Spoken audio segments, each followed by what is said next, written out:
اللہ اکبر۔ ان پڑھ اور غریب ماں کی یاد میں انہوں نے بڑی خوبصورت باتیں لکھی۔ کہا عالی نسب ہوٹلوں میں کھانا کھانے میں وہ سرور کہاں جو چولہے پر بیٹھ کے ماں کے ہاتھوں سے پکی ہوئی چپاتیاں کھانے میں ملتا ہے۔ عالی جناب، حضرت صاحب، قبلہ عالم، کیا کیا لفظ بولے جاتے ہیں اسٹیجوں کے اوپر، لیکن ان لفظوں کا وہ نشہ نہیں ملتا جو ماں کی زبان سے اوئے ببلو اور اوئے مٹھو میں رکھا ہوا ہے۔ ماں جب یہ کہہ کے پکارتی ہے تو لگتا ہے کہ سارا پیار سمٹ کے ماں کے لہجے میں آ گیا ہے، لفظ نہیں ہے، ماں کے منہ سے شہد ٹپک رہا ہے۔ ماں جب بولتی ہے تو اس کے لہجے میں جبریل بولتا ہے۔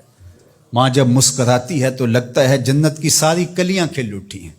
ماں جب پیار سے دیکھ رہی ہوتی ہے تو لگتا ہے عرش سے رحمتیں اتر رہی۔ اللہ نے ماں کے سینے کے اندر وہ محبت، وہ تڑپ رکھی ہے، وہ ایک کائنات رکھ دی ہے الفتوں کی کہ جس کا نعم البدل کیا بدل بھی موجود نہیں ہے۔ وہ پیار رکھ دیا، وہ درد رکھ دیا، وہ درک رکھ دیا، وہ الفت رکھ دی ماں کے سینے کے اندر۔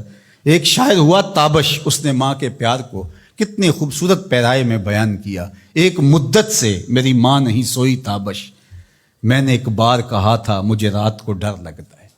کہا ایک دن بچپن میں میرے منہ سے نکلا تھا امی مجھے رات کو سوتے ہوئے ڈر لگتا ہے۔ میں بوڑھا بھی ہو گیا ہوں، میری ماں اب بھی میرے بستر پہ پھونکے مارتی کہ میرے بیٹے کو رات کو ڈر نہ لگا۔ یہ ماں کے سینے کا پیار ہے، ماں کی الفت ہے، یہ ماں کی تڑپتی ہوئی ممتا ہے۔ اولاد کے لیے وہ دکھ بھی جھیلتی ہے، تکلیفیں بھی سہتی ہے۔ غریب مائیں لوگوں کے گھروں کے برتن بھی مانجنے پڑیں تو اس سے بھی گریز نہیں کرتی۔ شہر میں آ کر پڑھنے والوں بھول گئے ہو کس کی ماں نے کتنا زیور بیچا ہے۔ اس لیے ماں کی کمی انسان بڑھاپے میں بھی محسوس کرتا ہے۔ کبھی ایسا نہیں ہو سکتا کہ انسان کہے کہ کوئی بات نہیں اب میں بڑا ہو گیا اب مجھے ماں کی کمی محسوس نہیں ہوتی۔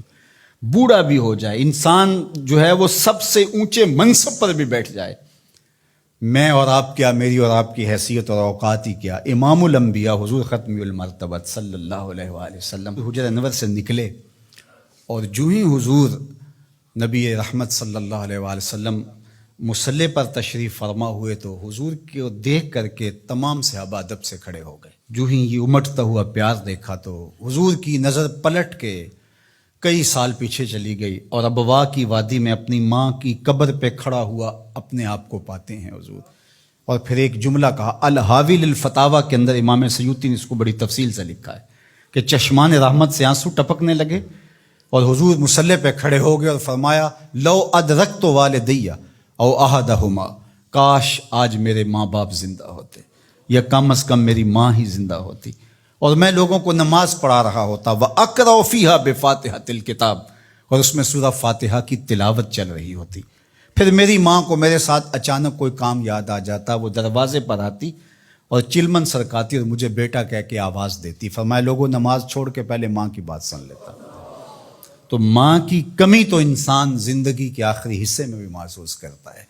پھر اس سے بڑا منصب کس کا ہو سکتا ہے جو امام الانبیاء کا منصب ہے؟ اتنا بڑا اعزاز کس کا ہو سکتا ہے جو خاتم المرسلین کا اعزاز ہے، جو محبوب خدا ہیں، کونین کے مالک ہیں، لیکن ماں کی کمی کو وہ بھی محسوس کرتے ہیں، ماں و شمع کے شمار میں ہے۔ تو ماں باپ کا وجود اللہ کی رحمت ہے۔ جب یہ سایہ سر سے اٹھ جاتا ہے تو پھر پتہ چلتا ہے کہ بندہ کھڑا کہاں ہے۔ جب گھنے درخت کے سائے میں بیٹھا ہو اور وہ درخت ساری دھوپ اپنے پتوں میں جذب کر رہا ہوتا ہے اور نیچے بیٹھنے والے کو چھاؤں فراہم کر رہا ہوتا ہے، اور اس سے نہیں پتہ ہوتا کہ جو مجھے چھاؤں دے رہا ہے وہ خود کتنا جلس رہا ہے، لیکن اچانک جب سایہ ہٹ جائے اور بندہ کڑی دھوپ میں آ جائے پھر اسے احساس ہوتا ہے کہ وہ سایہ کتنا غنیمت تھا۔ جن کے ماں باپ موجود ہیں وہ ان کی خدمت کر کے دنیا اور آخرت کی سرخرویاں حاصل کریں۔ اللہ کی رضا بھی اس میں ہے، رسول اللہ کی رضا بھی اس میں ہے، اور دنیا اور آخرت کی بہتریاں اسی کے اندر پنہاں ہیں کہ ماں باپ کی تکریم بجا لائی جائے۔